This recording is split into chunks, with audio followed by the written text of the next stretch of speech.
प्रकरण क्रमांक 13. हबशी हबशी हबशी. संतप्त बेचैन छत्रपती आवळल्या मुठीने स्वतःशी झगडत होते. कवी कुलेश, प्रल्हादपंत, निळोपंत, खंडेराव अशी भोवतीची मंडळीही दादाजींनी दंडराजपुरीहून पाठवल्या हारकार्यांची जबान ऐकताना सुन्न झाली होती. सिद्दी खैरतने दिवसाढवळ्या नागोठाणे बंदरात घुसखोरी करून रयताव्याची भर चौकात नाके छाटली होती. जंजिरा घेरातून येसाजी कंकांचा पावलोक काढता घेतल्यानंच हबशी असा मोकाट सुटलाय. प्रल्हादपंत जंजिरा वेढा बळकट करण्याच्या सल्ल्याने म्हणाले. महाराज विचारात पडले. घेरामुळेच खजिन्यावरचा ताण वाढत होता. निळोपंत, दादाजींना कलमी हुकूम द्या. जलकोटच्या फौजा काढत्या घेऊन महाडात ठाण व्हा म्हणावं. दौलत खान, मायनाक, जिवाजींना आपापले दर्यातळ, गलबत, माणूस सुद्धा हमेशा जागते ठेवण्यास कळवा. महाराजांनी निवाडा दिला. ज्या जोरावर हबशी खोड्याने वागत होता तो तिढाच सरळ करावा म्हणून निळोपंतांना शेवटची सूचना मिळाली. त्या पावलांनी तुम्ही चालता ती आम्ही बरी पारखून आहोत याची सक्त ताकीद द्या. चौल गोव्याच्या फिरंग्यास आणि मुंबईच्या टोपीकरास. कोल्हापुरासनं हंबीररावांचा निरोप आहे. मिरज ठाण्यावर आदिलशाहीचा सालार शारजा खान 20,000 बळानं उतरलाय. त्याचा बेत कळत नाही. खंडेराव पानसंबळ चिंतेने बोलले. पेशवे, मामाना कळवा. या बाक्या समयी आदिलशाहीची दोस्ताना रक्षून चालविणं आहे.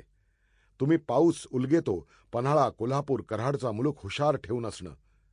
अज्जमशाहास दबीत ठेवणं. बालकुंडाच्या घाटीनं रामसेजवर कासमखानानं हमला केला.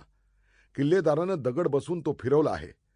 बातमी मिळते बादशहानं कासिम खानाला उत्तरेकडून आणि राणोजीला दक्षिणेकडून तळ कोकणात उतरायचा हुकूम दिलाय. निळोपंतांनी शाही कडवी चाल समोर ठेवली.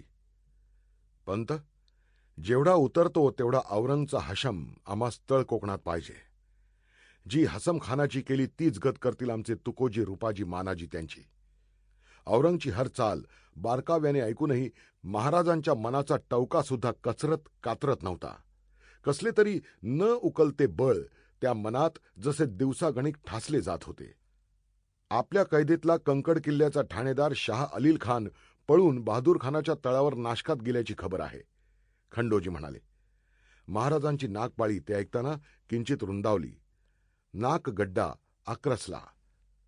चिटणीस, दस्त कैदी पळून जातात ते कसबानं तुरी देऊन नव्हे, तोबरा देऊन. हर किल्लेदारास कलम द्या.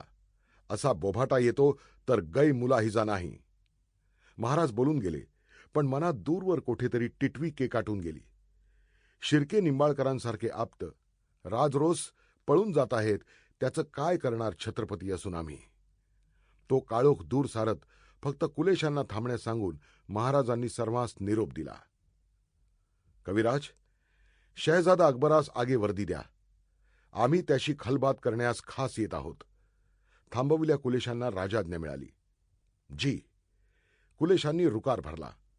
त्यांच्या मनी काही बोलायचे होते, कारण त्यांना एकट्यानाच एकांती घेतल्याचे पाहून बाहेर गेल्या अनेकांच्या चेहऱ्यावर उमटलेली नाराजी त्यांना स्पष्ट जाणवली होती. पण विचारगत महाराज बघून ते मन मारून राहिले.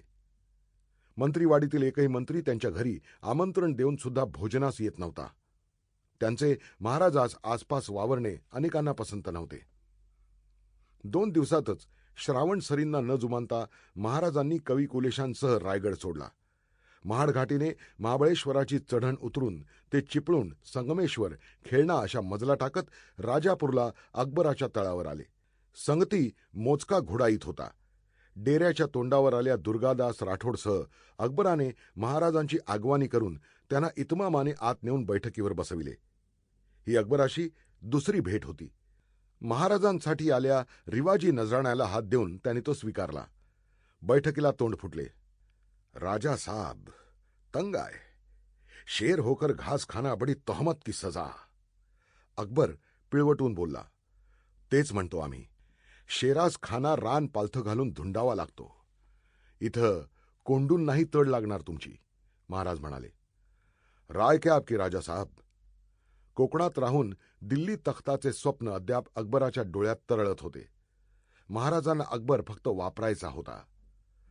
तुमचा Sample complete. Ready to continue?